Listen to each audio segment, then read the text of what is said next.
Well, you're only here for the one game initially, and you've left an indelible mark already. Highest score in first-class cricket. Yeah, it was I guess good to go out there and bat a whole day. I think that the lads were pretty supportive, and they've been sort of supportive group, being able to come in for the game and really sort of express myself. But the lads have sort of welcomed me quite well for me to be able to do that. And another young lad making a debut with you, Jonathan Bushnell, getting a half century at the close there. You've put on a partnership of more than 100. Yeah, I was very pleased for him.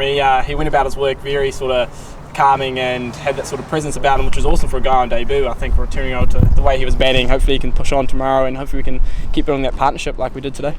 What were your thoughts when you were coming out this morning? Durham had won the toss. Was it your plan just to try and see if you could get to lunch, or did you think you might be able to make it a tea, or did you think I'm going to bat all day?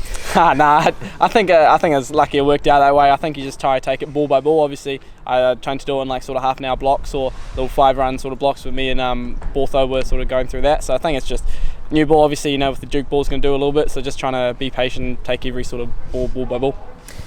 Big partnership for the second wicket. Durham's highest against Worcestershire in first class cricket beats a partnership actually set 30 years ago, so in their first season in the county championship. Scott was on 96 and was on the verge of his first century of the season. Awful to see him get out LBW just when it looked like he was going to get the 3 figures. Yeah, it was really unfortunate.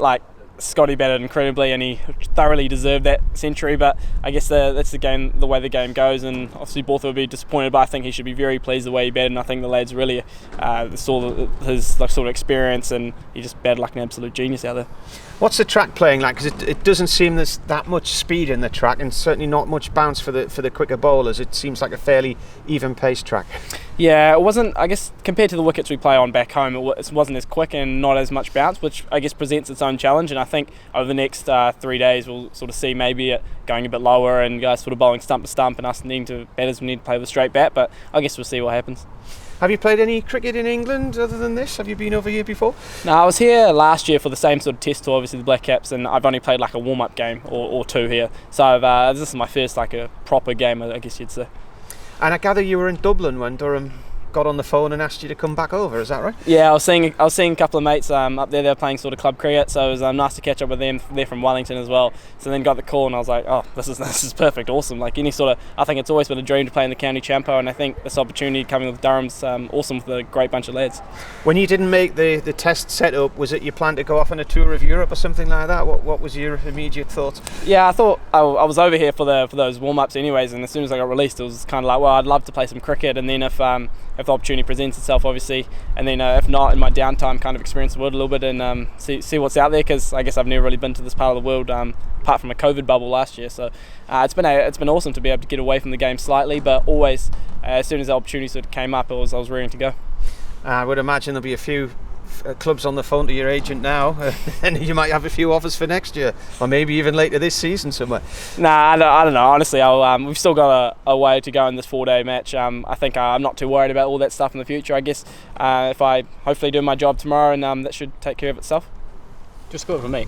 Obviously, it's your career best score, but you didn't really give a chance there. And I was just talking to one of the Worcestershire bowlers who said you gave maybe a half chance, but have you batted better than that ever in your career?